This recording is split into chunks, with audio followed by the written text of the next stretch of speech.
8:19, and I call this meeting to order. Call this meeting to order. Let's do the invocation and then acknowledgement.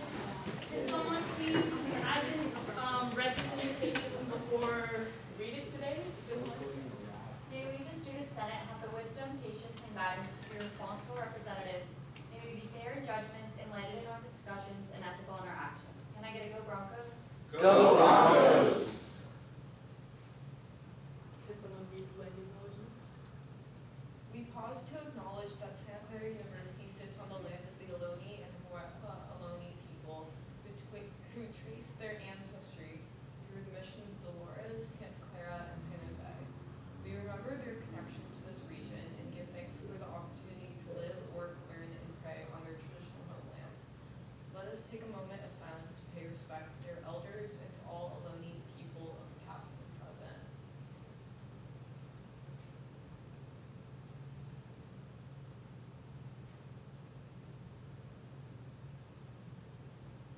All right, thank you. You may be seated. Roll call. Take it away, Gracie. Hi guys, so good to be joining you today. I was at this table for 3 years, so it feels like I'm home. Anyways, okay, we're gonna get started. I'm gonna call your name and your response is going to be your favorite music artist.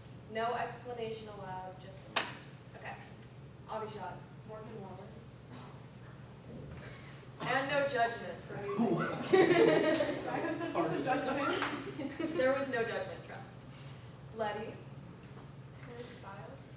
Gianna. Ethan. Daniel Caesar. Emerson. Ariana Grande. Noah. Slater. Tiago. Beyonce. Liz. Lana Del Rey. Addie. Taylor Swift. Mateo. Morgan Laura. Ariana Grande. Tara. Travis Scott. Bella. Ariana Grande. Wow, okay guys. Matt Miller.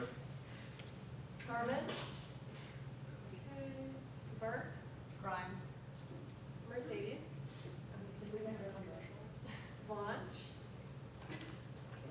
Liv. Wilson's absent. And Ty. Billy Joe Armstrong. Okay, thanks you guys. All right, it is 8:21 and the roll has been taken. And this, it is time for the approval of the previous minutes. Please remember to motion after it's been scrolled all the way down. Pretty short document, but that's because we closed the Motion to minutes. approve. Second. Yes, motion from Mateo, second from Noah to approve the previous minutes. Mateo? All right. Minutes are voted to, okay, sorry. Motion to vote. All in favor of passing or approving the agenda, say aye. Aye. All opposed, say nay. All right, minutes are approved. This officially this time. Public comment, is anyone from the public here that wants to speak? If not, we'll be moving on, thank you. We have no special orders today. And it's time for the approval of the agenda. Motion to approve. Second. Motion from Liz, second from Laura to approve the agenda. All those in favor of the agenda say aye. Aye. All those opposed say nay. The agenda is approved.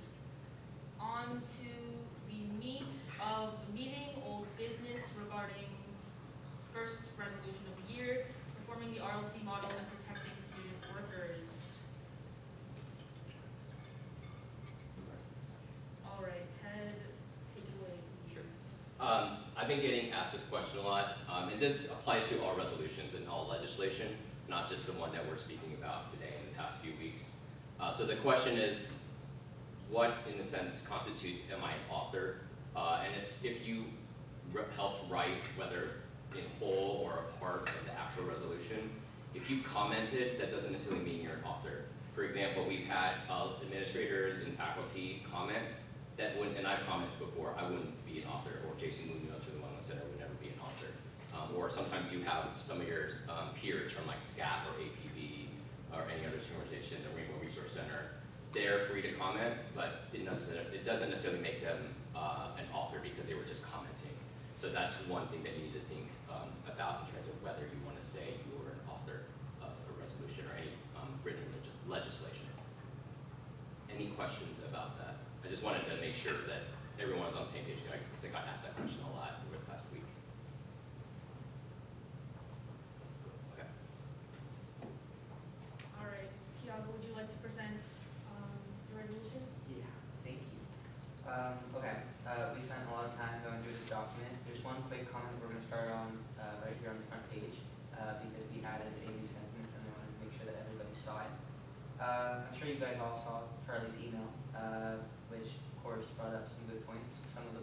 Some points that we had already spent some time discussing and some that are worth really digging into and understanding.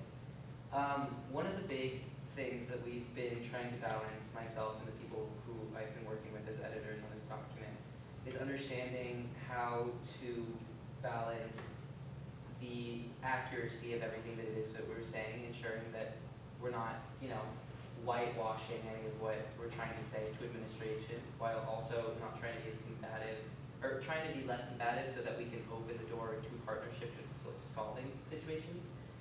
We also wanted to make sure that we acknowledge the work being done by the new people who have started working within the Res Life office within the past year or so, because there's been so much turnover that there are many individuals within that office who do try to make it a better place, but who often struggle to really make a strong difference because of difficulties associated with administration.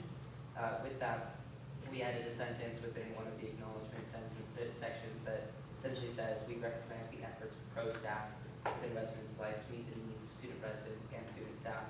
And then we lead on to the, however, we also emphasize how student workers continue to be overworked and so on and so forth. Does anyone have any concerns with that addition? Okay, awesome. From there, I'm just going to take us down to, what page should we start on? First new comment is, way down, thank you, Nash. I'm going to pass this to Noah real quick. Yeah, so, Wait, pause. I'd like to, because we did not suspend the standing rules, I'd like to follow in Charlie's example of how Senate's supposed to run. So if you have any questions, comments, please raise your hand and I will call on you to speak. And when you do speak, please direct your comments to me and not the person that you're maybe potentially in response to. So for example, if Noah wants to respond to Tiago's point, refer to Tiago by his name or by him, and not like look at him and say you, I, we, like engage in a conversation between the two of you. You're gonna direct all your comments to me. Motion to suspend the standing rules. Second. Okay, motion to suspend the standing rules. We will, all those in favor of suspending the standing rules say aye. Aye. All those opposed say nay. In a unanimous vote, the standing rules are thus suspended. So I'll be taking a more informal approach. You can now engage with Tiago or whoever you want. One moment, I'd like to finish my sentence. But I will remind you that you are being recorded by not only the video, but in the minutes. Yes. And be respectful to one another. I'll still like try to moderate things if things get too out of hand, but I won't use the gavel. First Noah and then Taro. I was just gonna ask, it's motion to reinstate and when we wanna vote? Yeah. Okay, that's it. All right. So, starting this off on a great note, 8:28, we don't need to discuss this comment because like a previous one addressed last week, I was kind of asking for something that's a little bit too outside of ASG scope. I just wanted to include like maybe explicit housing guarantees, but again, we discussed it last week about some specific situations and complications that might arise. So if everyone is okay with it, and it doesn't need me to further clarify, I say we just resolve and move on. Good? Good? Yep. Let's move on. Okay. The next comment seems. Oh. Yep, okay, I'm sorry, guys. Resolve and move on. Any concerns?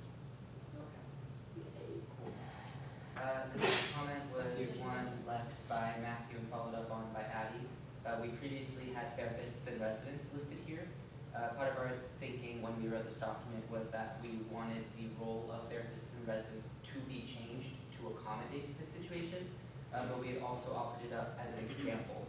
However, we agreed with the critique that it made more sense to simply list out something like after-hours responders, so not necessarily push the administration to change the TIR role specifically, but rather to make the point that we want somebody in some capacity to ensure that these needs are being met.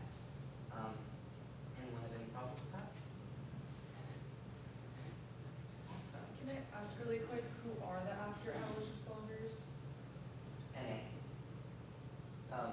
Student EMS, CSS are kind of like Okay. the two, but there aren't really mental health respondents. Okay. There's the county mental health response called Trust, but they only operate on weekdays, and their hours are kind of complicated too. So there's no like professional, certified, trained mental health respondent on campus for after hours. Okay, awesome.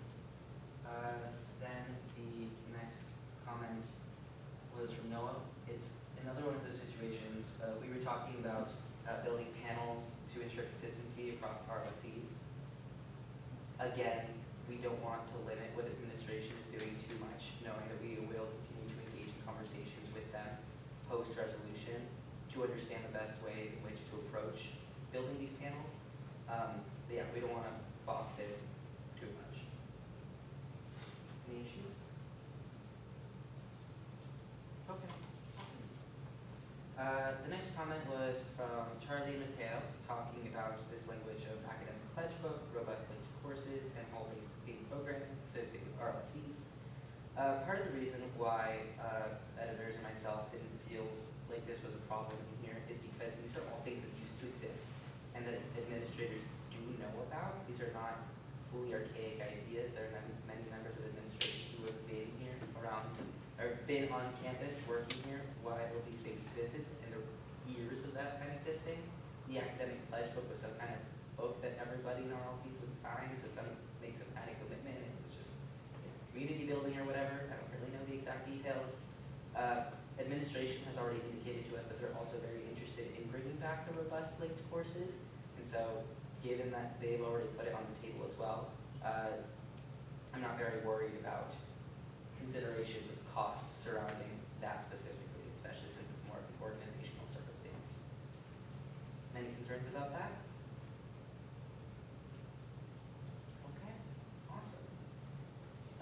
The next comment is one about listing out SWIG and Dunn, specifically issues around whether their main dorms have faced some engagement issues.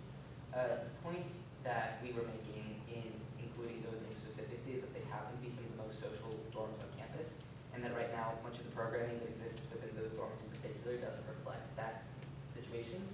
However, it just felt like the easiest example of highlighting the discrepancy between the way in which a dorm actually lives out its experience versus how the programming matches those needs. This isn't like a single definitive thing. It can end up being much more expansive than that as discussions continue to arise. But yeah, any issues with that? Okay, cool. The next comment talked about operating hall-wide or focused programming on groups, and Spotting's comment was about ensuring that these points of programming are like making a point of how they should be more expansive. They do technically include commuter students. Commuter students are part of RLCs, but I agree with you, they don't very much meet those needs. At the same time, I also don't fully know how to say, administration, I think you should do X, Y, and Z things to meet those needs, or similarly to connect with upperclassmen, knowing that students frequently switch from one RLC to another during their 2 years of required living on campus for non-commuter students. I'd like to leave it broad, simply to, again, allow for more conversation on this point too. I apologize for sounding redundant on this point a little bit. But I do agree with it in essence. I just don't feel like there's a great way to capture it in a short line here in this document. Can I suggest something Yeah. about maybe like, underneath point number 3, you could add something like, in consideration of these groups that like, as like maybe my comment says, or what you previously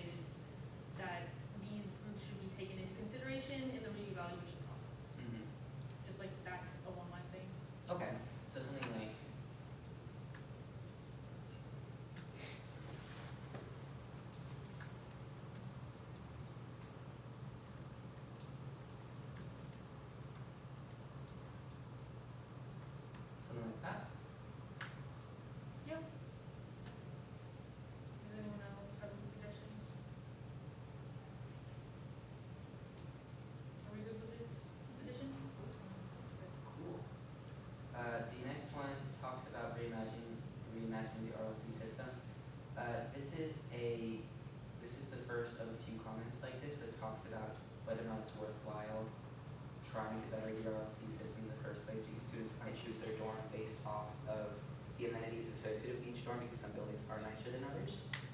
There's a few points of response that I have to that. The first is ensuring that all dorms have equal amenities and are like just as modernized will require hundreds of millions of dollars, and that's not something that I'm going to be able to incentivize the administration to do. I'm taking win that I can get during this situation, and I do think that by making programming better, you are already bettering experiences of students in dorms. I get the discrepancies happen, and there is a serious chance that some students will choose to go to certain places because of amenities over programming. So part of the point that this document is making is that that wasn't the case beforehand. Discrepancies will always exist, but people used to have to work to be in their RLC, had to meet requirements, make sure that they could come back in the future. And I think it makes sense to try to revitalize that culture, create community for students. That doesn't feel like a waste of time, but rather more like a worthwhile endeavor. Does anyone have any thoughts to share about that, any issues with that perspective? Okay, cool. The next one talked about measurable outcomes to address, like in terms of everything that we're discussing in this document. What I will say is in conversations with administration, we have learned about how they are already preparing to implement a yearly survey every single winter quarter to review the experiences of Res Life staff. It's a baseline effort that's starting right now as a result of a conversation that began in November. So it's a small win, but it's a win in a not too long period of time. We'd like to see that survey expanded, and we'd like to see other expansions of progress tracking mechanisms to cover more of these measurable outcomes over time, knowing that there are many surveys that students already take and they can be adapted to include these kind of considerations. Any concerns? Would it be worthwhile in articulating that's going to like a second bullet point underneath that to just make sure that this is continuously measured as an ongoing thing? I don't know if it's worthwhile to like keep it at kind of enshrined or codified in the legislation as this is a record of, of a goal or a promise. And also maybe connecting back to Charlie's point, which I want to invite discussion on during her email about is it worthwhile to keep certain parts of this resolution, like the anecdotes. That's a later discussion. I will circle back to that part later on as well. Are you thinking maybe if I like continue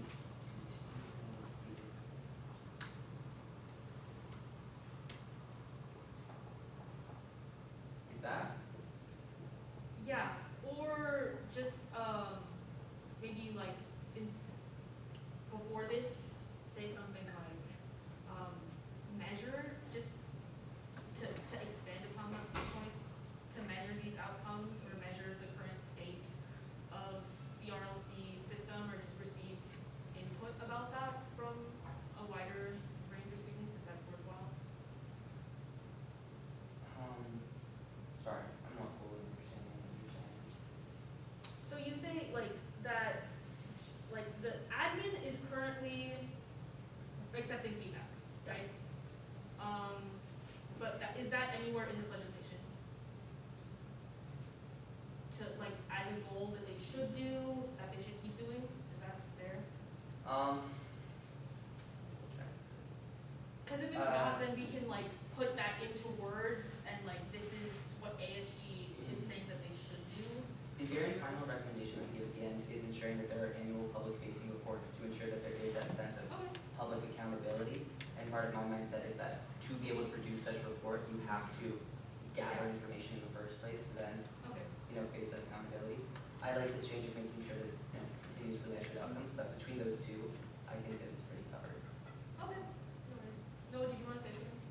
No, I was just gonna jump to clarify your point. Okay. Because Any concerns? Okay. The next one is from Letty. It's the same point as before about choosing RLCs about amenities versus community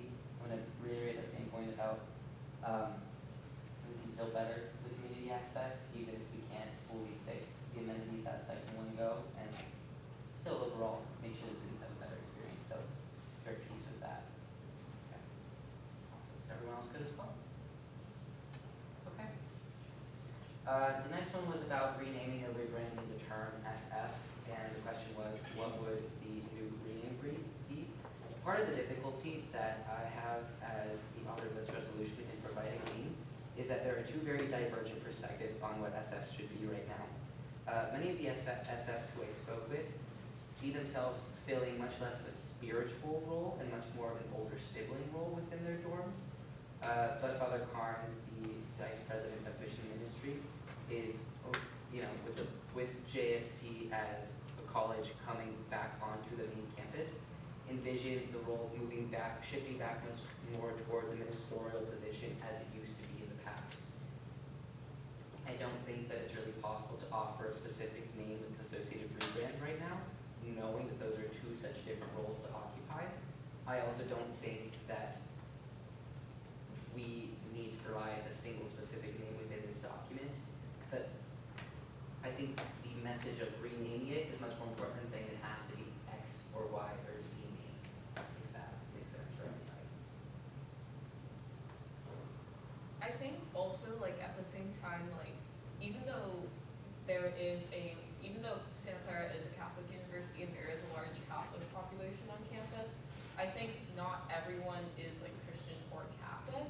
So I think, like, the idea of spirituality might look different for people who aren't, like, Catholic and Christian. So I personally don't see an issue with, like, spiritual facilitator, because I think, like, I don't know, I think, like, these people are trying to get these people to a more, like, peaceful, like, part of their life, kind of, which I think is kind of like spirituality, even if it's not tied to a specific religion.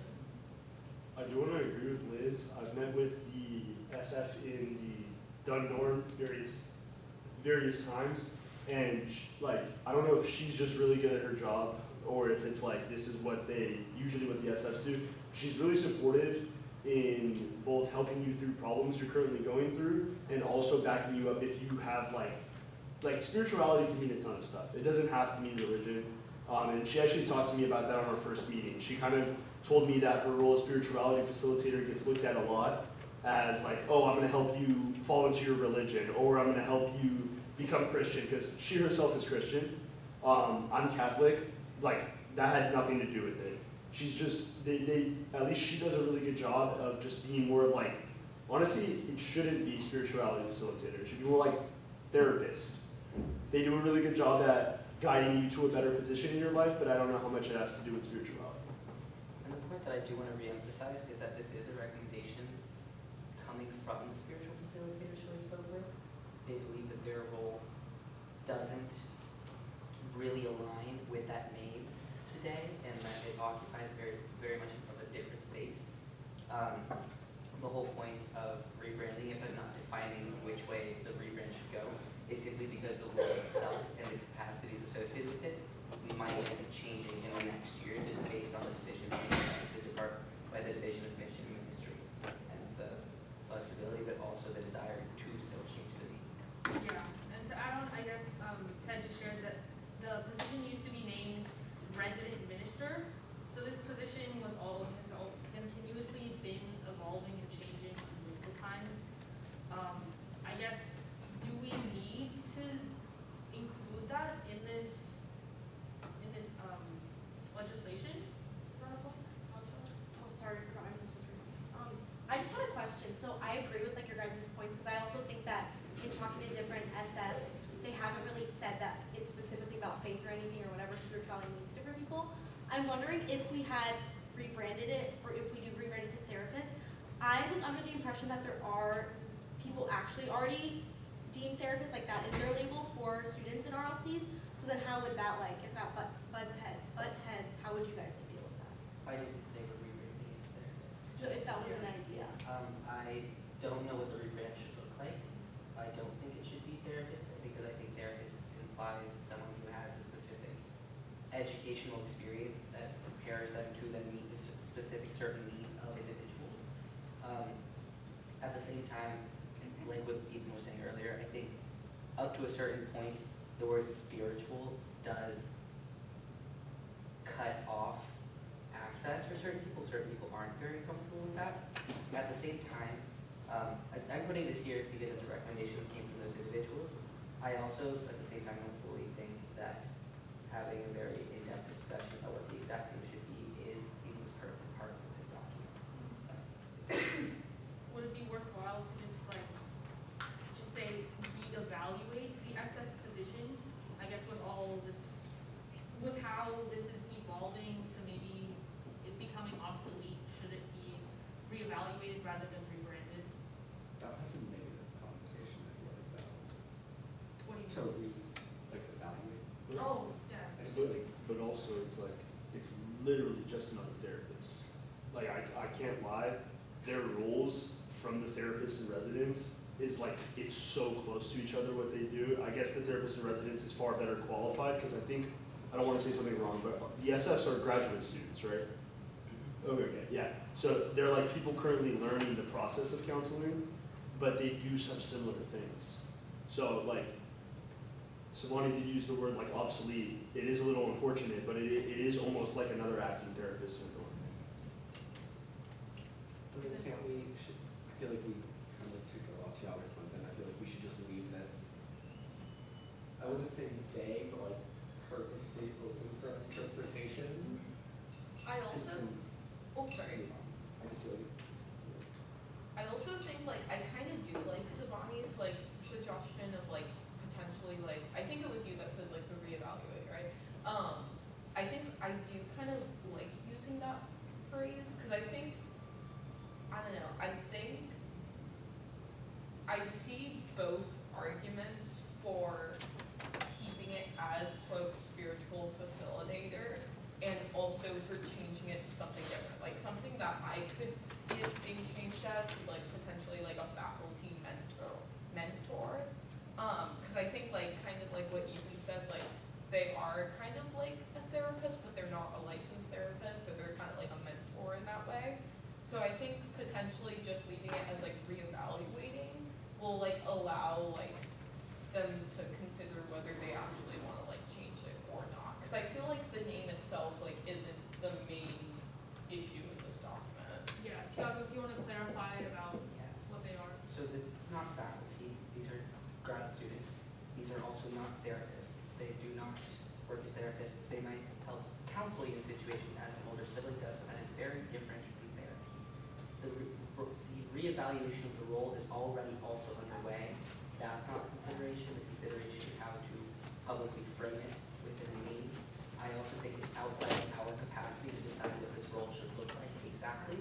The point of the sentence is simply to say that the people who are in the role currently have concerns about what the name looks like and how that might be represented to outside people. But ultimately, I don't think this is our point to make a decision on. It's simply, again, raising a thought to administration, as with many of these other things. I mean, on the one hand, I do agree that it's not our job to get into the weeds of reading specifically, but at the same time, I think we improve our logos in our argument by being more specific or showing the vision of what we want to achieve. I Google searched just now some secular terms for a spiritual facilitator, and I was just wondering if it would be appropriate to share the terms I found just to see if they might match the role with better vocabulary. The first term is a campus life advisor, and the second term is a student support specialist. Both would work in helping personal development, mental well-being, and emotional ethical support, while not necessarily implying the discomfort that comes with the heavy word like spiritual. Yeah. Thank you. Liv, and then I'll verify. And then Mara, super quick. I was just gonna say that Trevor said that the SFs themselves don't like SF and that they want to be renamed, and I think that unless all of the SFs you interviewed were able to give one collective opinion, if we pick it, as much as I agree with those terms, I think they would fit better. If we pick it, we're just as bad as administration because we're speaking for them. Like, I don't know. I do kind of just agree that we should leave it as is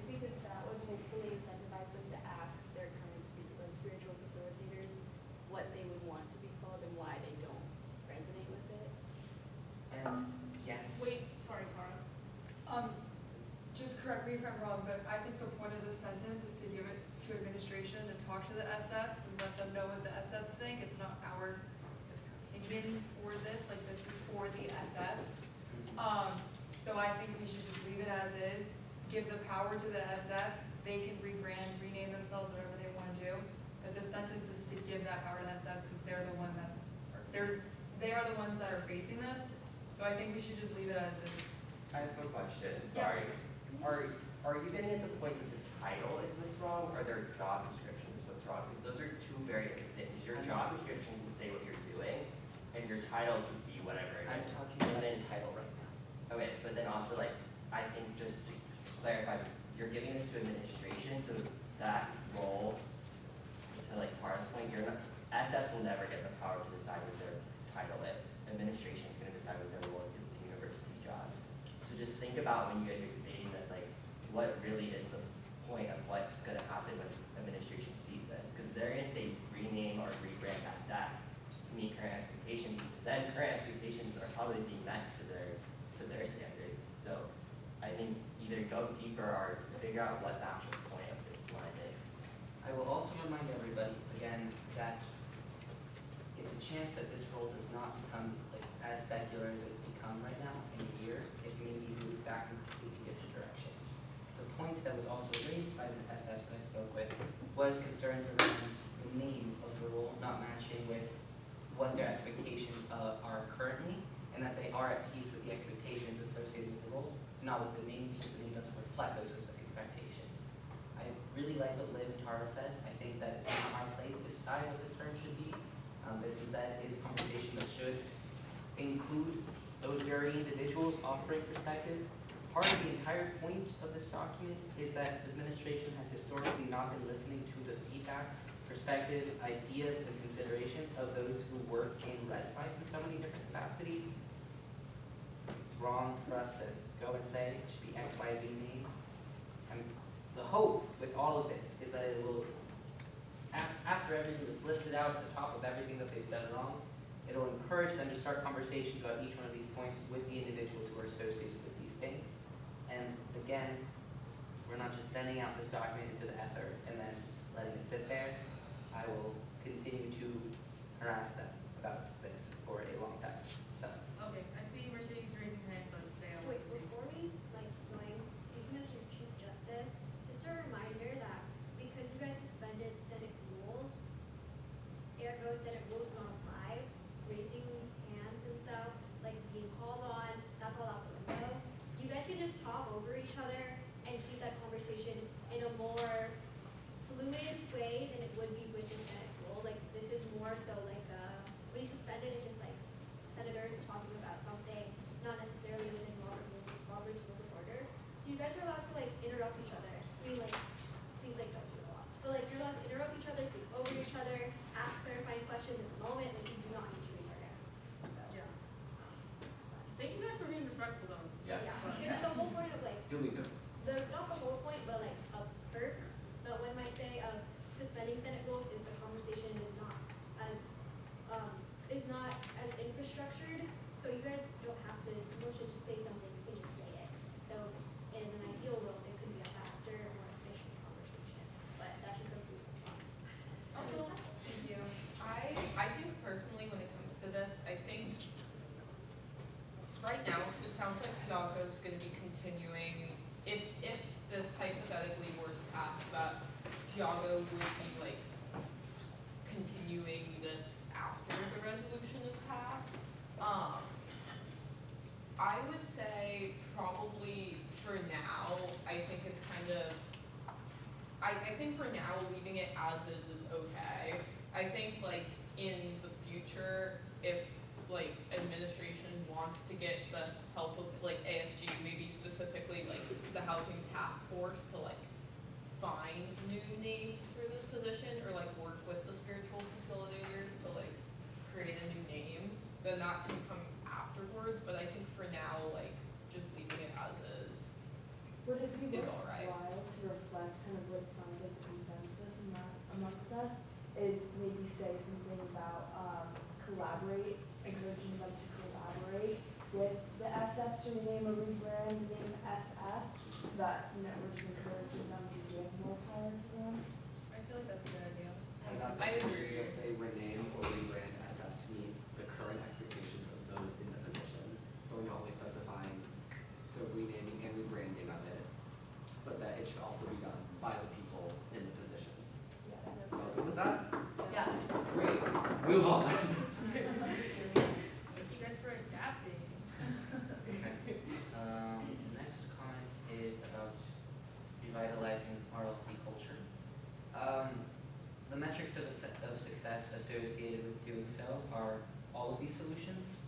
This whole document really is about revitalizing RLC culture and making sure that the needs of student workers are being met. Like Claire said, we're hoping that following these recommendations, they collaborate with students and they get to a place in which this RLC environment better supports students by ensuring that they have a supportive community to turn to.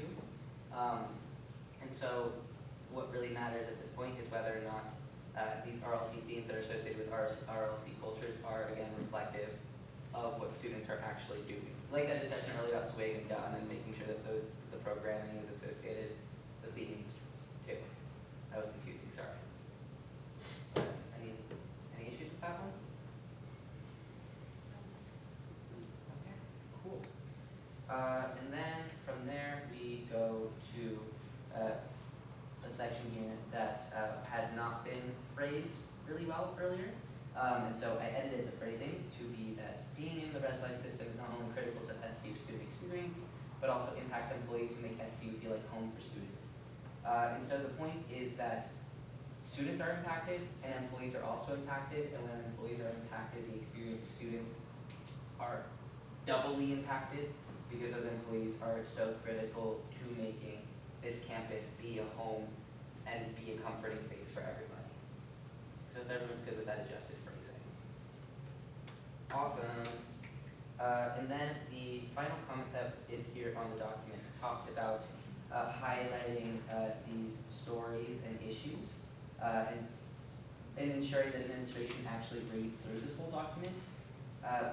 There is no guarantee that they do so. Unfortunately, that's, you know, the way the game works. But like Matthew said, there is a specifically planned PR effort associated with this resolution that will hopefully generate public support for this initiative, and from there, administration will then have to actually face the issues brought up within this resolution and take the time to read through it. And again, like I mentioned earlier, I will be meeting with them a lot, and I will be bringing up many of these points. So hopefully, that also forces them to read the document. But are there any questions there? And so what I want to talk about after this is Charlie's email.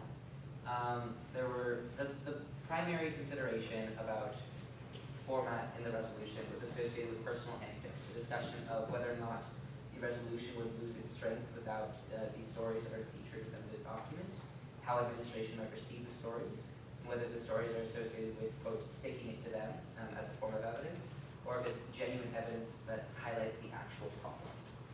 We can get into that in a second, but first I'm going to give my response to all of that as a way of setting up what consideration is. My view is that sticking it to them form of evidence and genuine evidence for the actual problem are not necessarily two different things. Stories are evidence. They have been shared with me. There's one of the other sentences in here talks about cross-checking whether or not these stories are 100% accurate.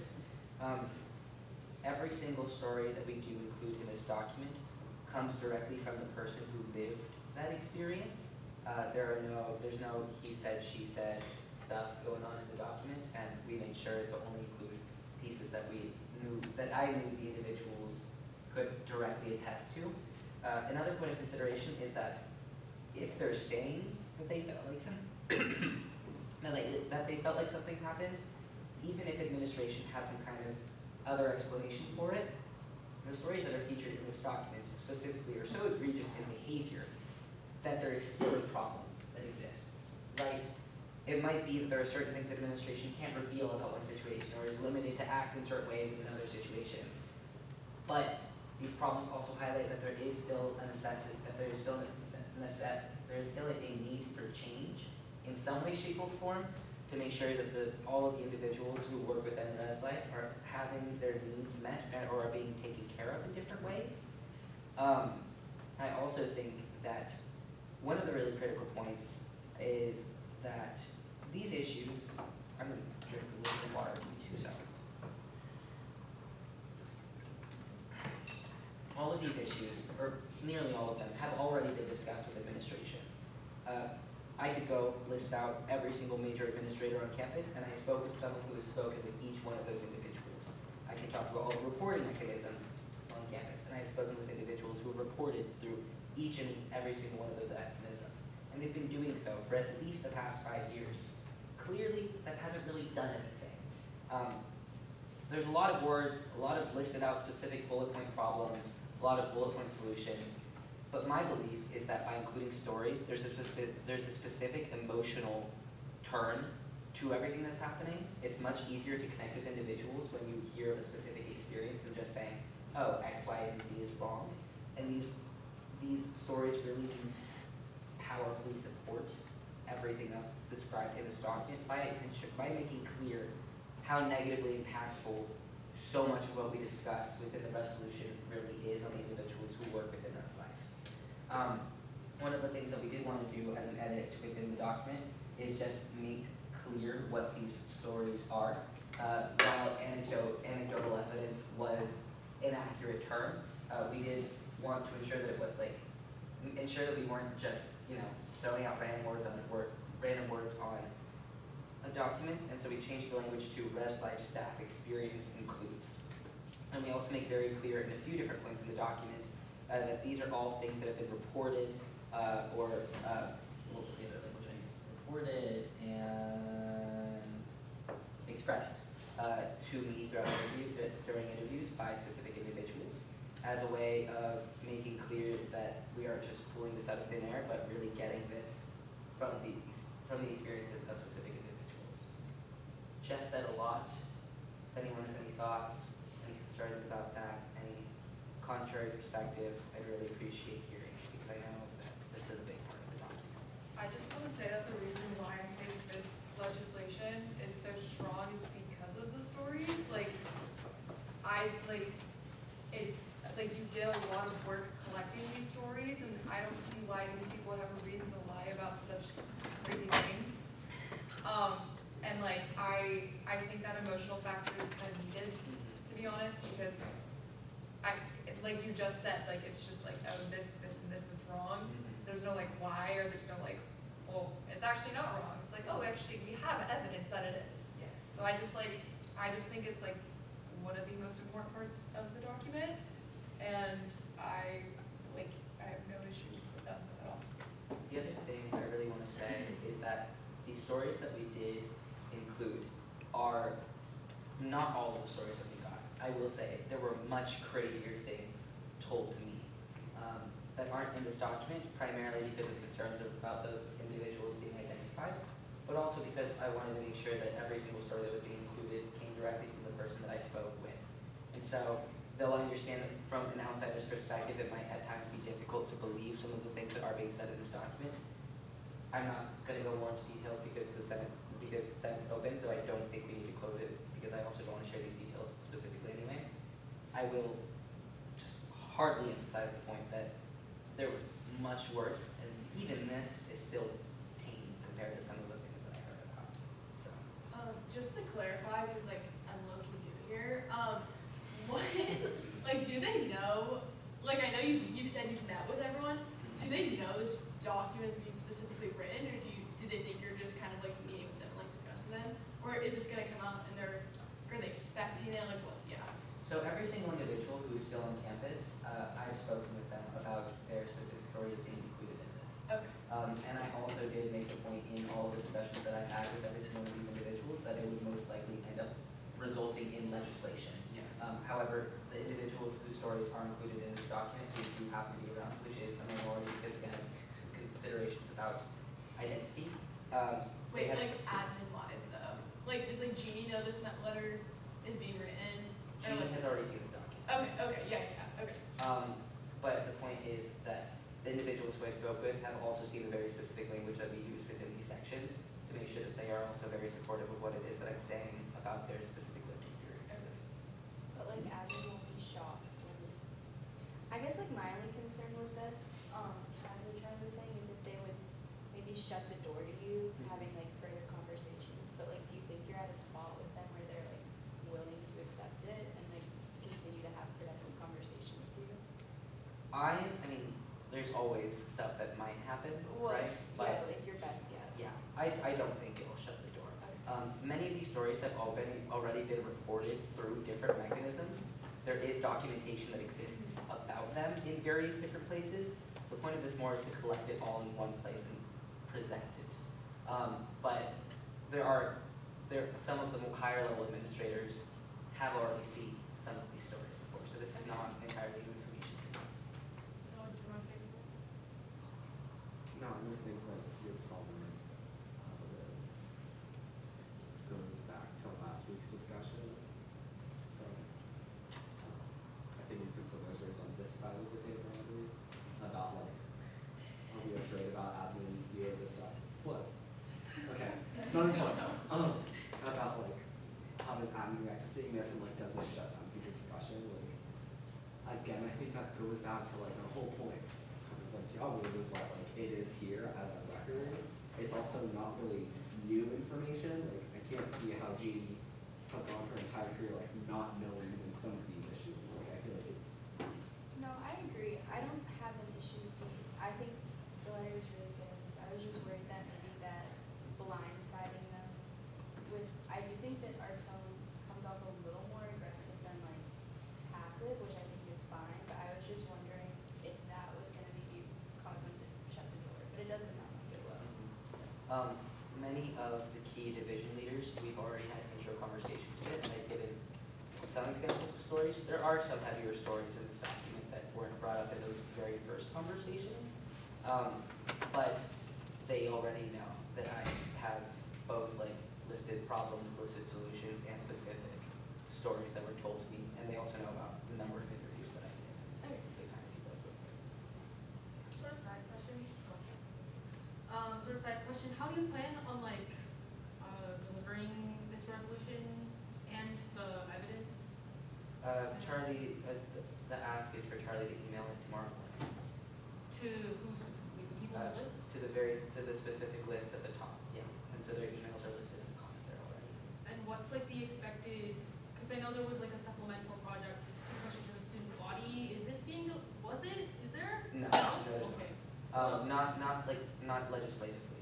Okay. Yes, but every like piece of legislation that's passed through the student senate is publicized on our website, so students will see it no matter what, it's online. Yeah. But it's not gonna be emailed out, and there won't be some kind of open letter going out with this document, but that was originally the discussion that happened. But if they go to the website, like they can pull that, this Yes. word for word up. Yeah.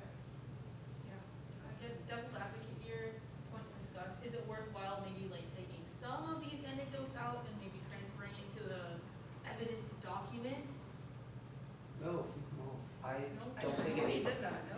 I don't think it makes a difference, only because the evidence document is also a public document that's linked on this first document.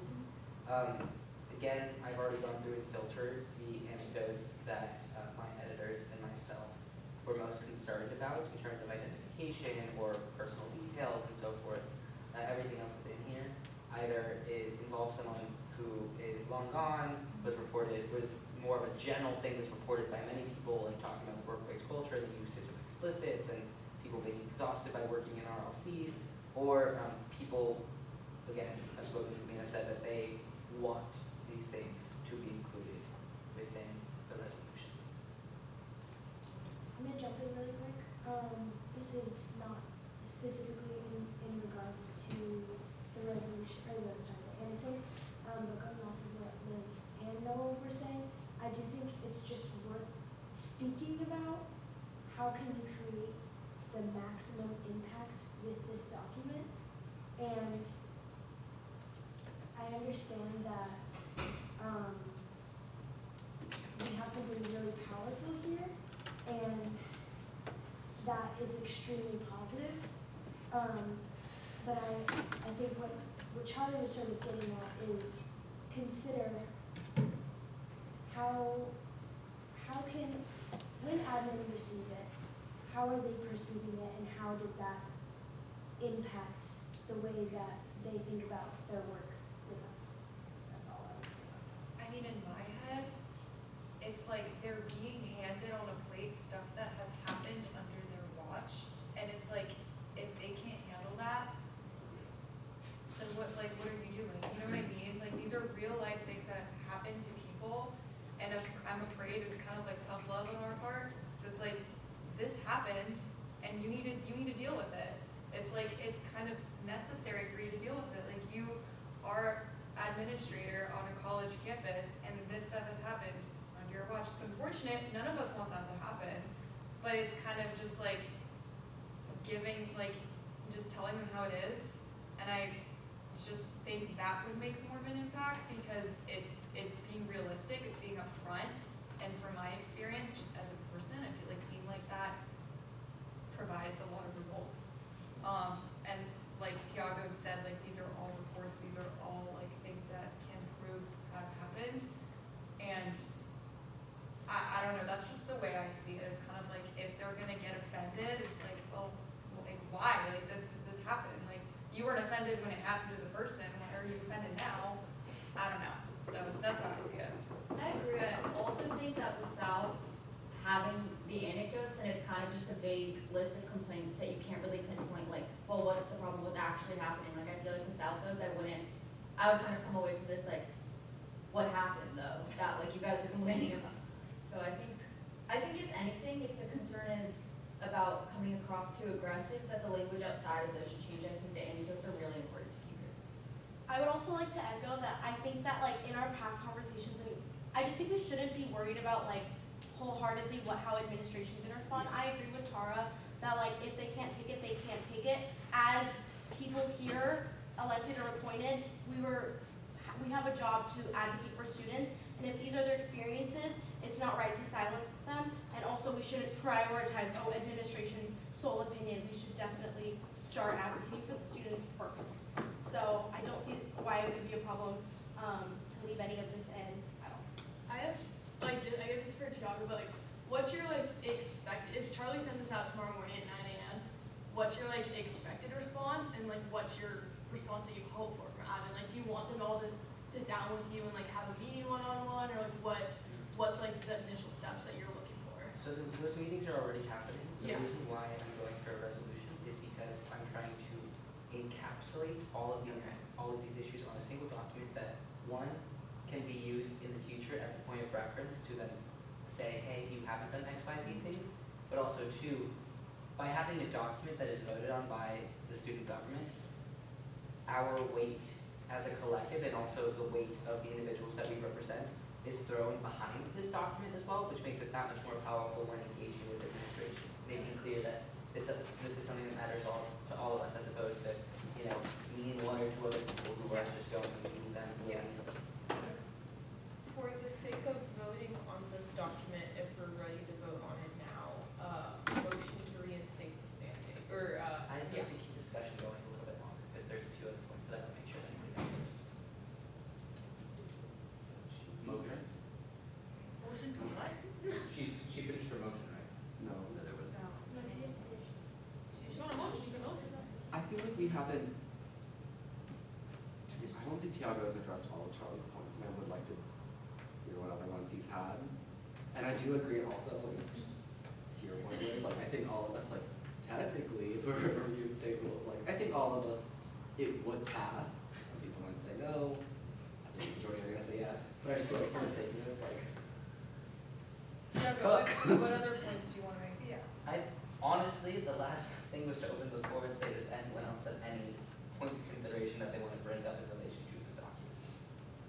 Knowing that, again, it is a very comprehensive piece, there are many different things, and the more perspectives that are offered, the better that we can make this document, and the more that we can support the students we are trying to support right now.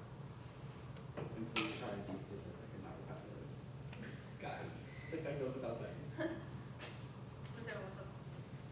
So I understand you went through a lot of material when writing this piece of legislation, and even though, given the length, you had to trim down, cut some material.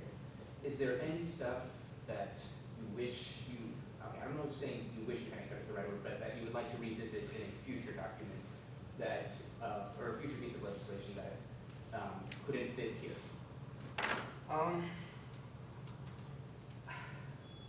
Hard to answer because I put very specific things on here.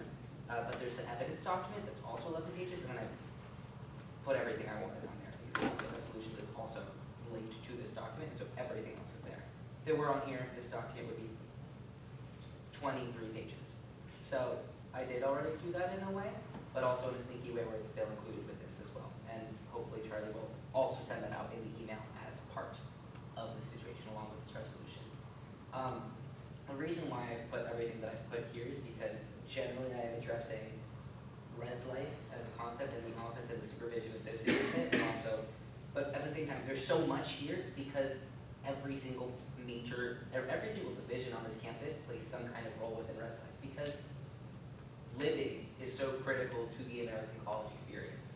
It's hard to say if there are going to be more pieces of legislation in the future. There's probably going to be something down the road, but part of deciding whether or not there's more need for legislation is seeing how conversations and meetings and partnerships with admin go and develop, and specifically where they don't end up developing. If that makes sense. Any final concerns to be brought up? Okay, I'm gonna say something, not as in my positionality as to address this, but as like a critical thinker. Wait, you will be recorded in the minutes That's though fine. as Chief Justice Bailey. Oh, shoot. Yeah. Okay, that's fine. I am Chief Justice Bader before, and I am a member of, I am like a student worker, I am the ARD. I have been working in res life for more years of my college experience than not, primarily because I can, like, reality, there's no way I can afford to live off campus, like, that's just not the financial situation that I have. And so, like, with that being said, I just want to bring your guys' attention as, like, speaking to you guys as, like, the senators and how you represent the student body, that I hear your concerns that of language, and, like, I applaud you guys for being so gung-ho about the, like, the importance of not just, like, the anecdotes with the particular language of the student experience, while also keeping in mind that the way that admin receives this may influence the way that future resolutions may be received as well. There's like it's kind of like a domino effect. Not to say that, you know, that should change your mind or something, but just to give more context of, like, it's one vote tonight, but it could be a different vote tomorrow or next week. And admin is always supposed to be the partners of the senators, of the school government, but saying all of that while also, I like so many positions now, but like saying that is to be true, that your vote tonight or your opinions and your feelings about how this is to be received are important and should be like sat with a little bit, and you should think about how it's going to impact the relationship that AH should have admin in the future. At the same time as like it's the place that I work at, and like these stories aren't that crazy. I've heard worse. So I think to echo off what Maya was saying is that a lot of us in the cabinet have sat on Senate or been a part of AHG for so many years. We've seen resolutions, and really deep, thoughtful resolutions go through Senate, and they're not always easy, and they do require a lot of debate. And so I think it is important to take into what Maya is considering, is that you don't want to think of admin as like someone you're fighting against, and you know, you want to hand them this resolution, say, look, everything you've done, but you have to think of them as a partner as well. And if they're not going to respond well to something, and if they see 11 pages and most of those things are not like, how can we work together, how can we formulate a solution, you have to think of how that domino effect plays out in the long run. And I think it is so important, as we've discussed, as you guys have discussed, of the importance of sticking up for the student experience, which is so rightful. But you also have to think of the other side of it, which is how is the administration going to think of you as a partner from now on?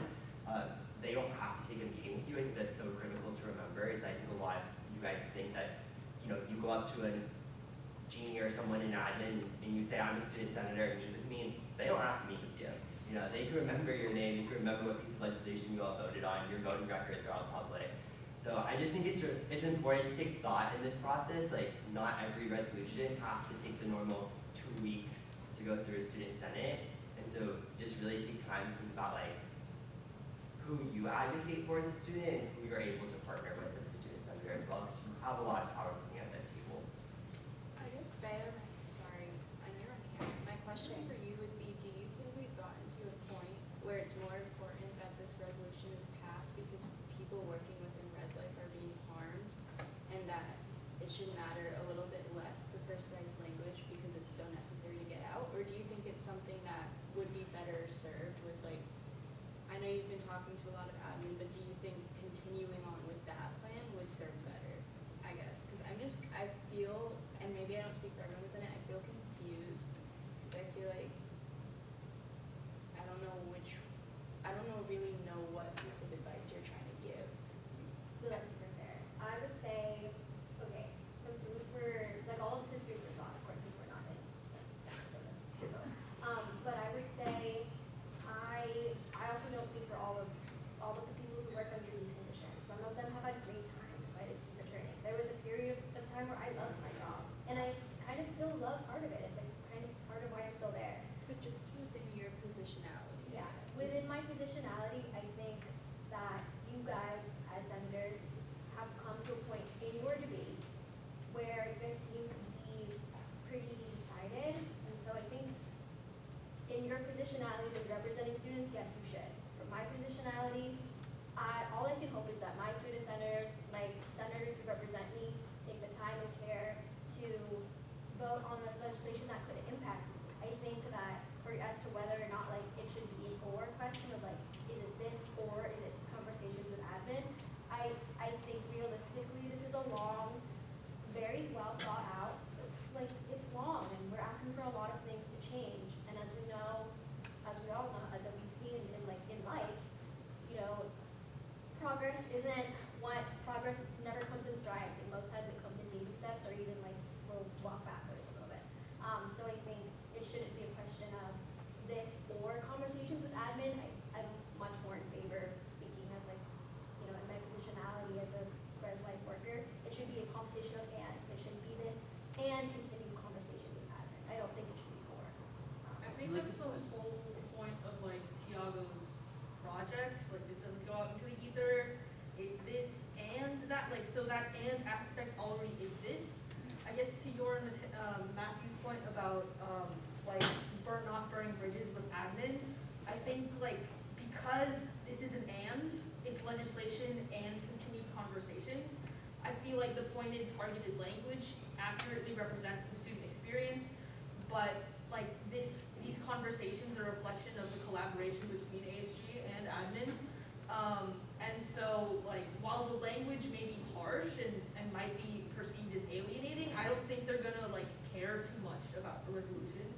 Or I'm sorry, but like I don't think they're gonna like care about this language and that language. They're not all like English professors to study the diction of what the author has written to be incredibly scrutinize what is written and thus not want to work with ASG anymore just because of one thing that was voted on at one time. I would like to add something as someone who spent 3 years as a senator and who created a piece of legislation, not on this issue, but in something also that I perceived to be an institutional failure. I did a resolution on fossil fuel divestment in my second year as a sophomore senator, and that, similar to Tiago, was a really long-standing process. It took like 6 months to create. It was born out of a lot of conversation, and it's not necessarily like a benevolent thing to have presented to administration. Like, we're telling them like, you've invested $50 million into these fossil fuel companies, right? And I think when it comes to having these hard conversations, I wouldn't worry so much about burning bridges, because I think passing this piece of legislation is not just for us right now, it's for people 4 years ahead of our time. If there are still these institutional failures, which there most likely will be, student leaders in your position now, 4 years down the line, will look back on this document and say, these are the things that have progressed, these are the things that haven't, and continue conversations based on this document. I think fundamental pieces of legislation like this, first and foremost, have to be passed so that administration and us know where things stand. And then from there, show that you care about your relationship by booking these meetings with administration, by creating these conversations. So I don't want you guys to be scared to say something that's hard, because at the end of the day, what administration wants is silence. And by saying this, I think is doing something powerful. So I just wanted to add my Senate experience to I'd this. also like to add, we've had time to think this through, we've had actually 2 weeks, guys. And like personally, props to Tiago, because if I was a student and I went through something like that, I'd write this much, much, much worse. So the fact that Tiago, like the resolution is trying to partner with, I mean, like that's what the goal is here. So I don't know, I mean like I just think, it's good. I think to just follow Tara's point too, and like Matthew, I know you're not, at least in my view, like siding with admin. No, I'm not, but I'm also trying to get to something else that is, you guys have had a lot of talks privately with Charlie and with other members of exec and with each other about a deadline, and I'm not sure what this deadline is, and so I think that's what some of us are trying to get at, is that when we say have thoughtful discussions and think about what admin will say, whatever deadline you guys think is there is not actually there. There is no deadline for a piece of legislation, as long as you guys want it to take.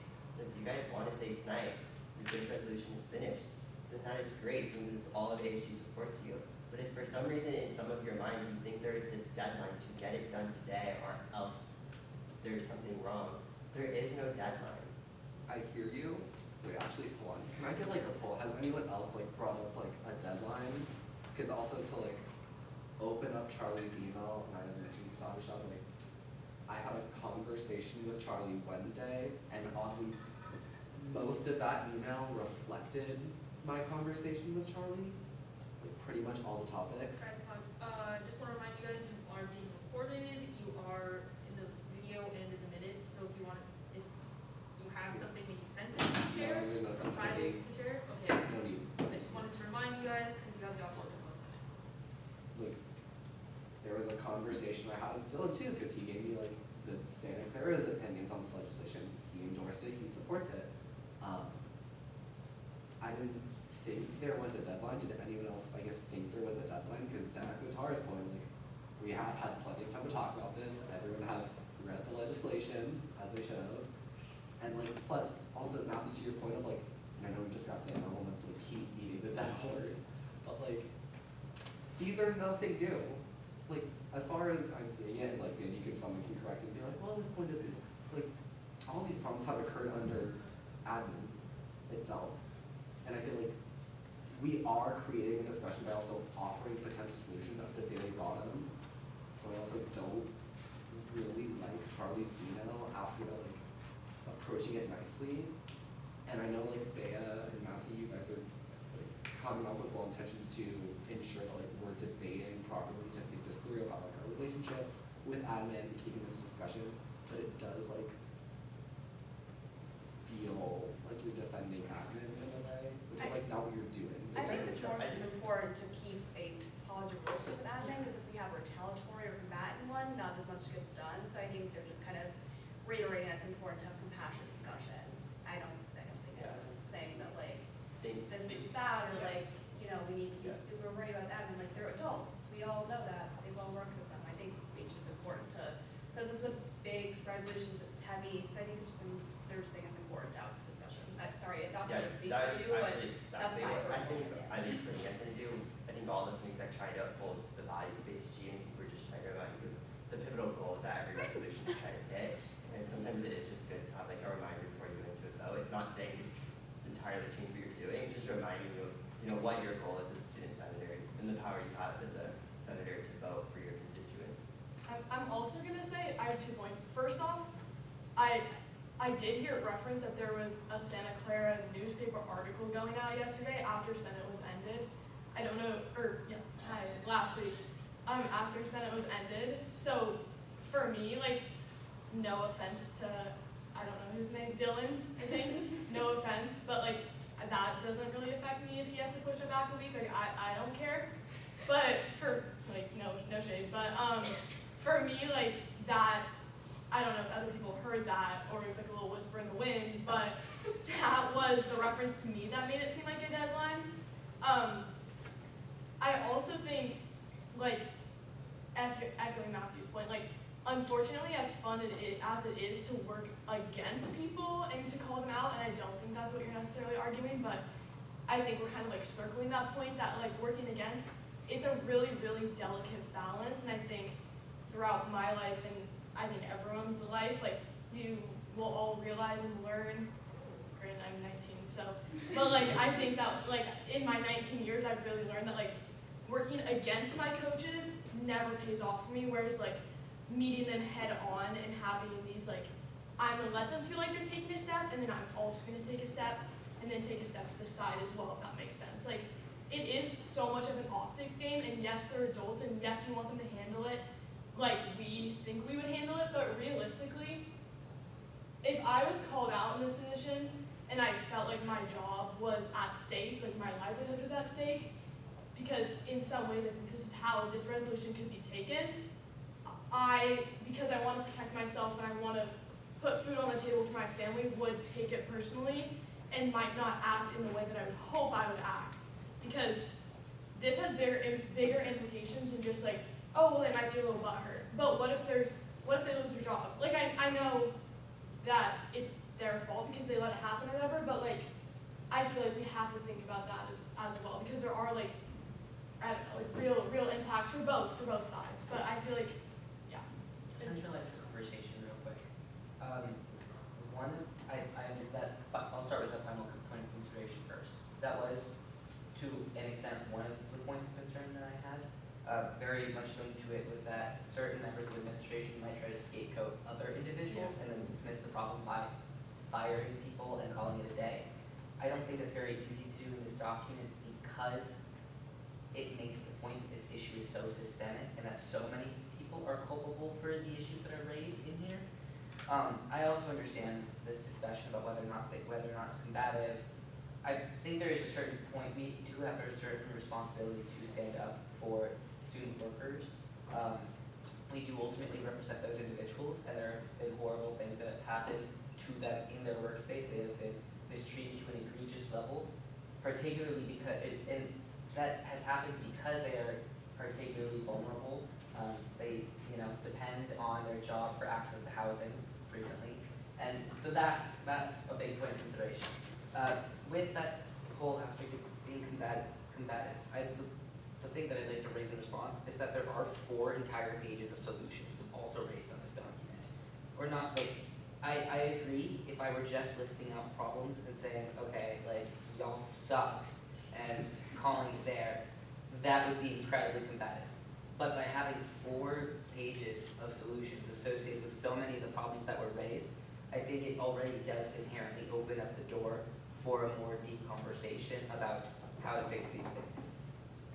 Yes, admin may react really horribly. I see that as a very, very tiny chance. I think that conflict between student governments and administrations is inherently something that happens. Conflict is something that's part of bureaucracy. I also think that to a certain point, we do have to stand our ground up to a certain extent to also be successful in this work in the first place. I just kind of want to add like an additional comment to Abby's point. I understand there's no name or job call-outs like super egregious in this document, but if there is even a slight chance of conflict, I am worried that. Motion to close Senate? Yeah, motion to close Senate. No, motion to Oh, second. reinstate Senate rules, to reinstate Senate rules. Sorry. Second. There's no motion. Motion to reinstate Senate rules. That's what I just said. Yeah. Well, she didn't hear it. So Is there a second? Second. Okay, motion to reinstate standing, well, I mean, we can close the Senate, can we? Can we close the Senate without reinstating standing?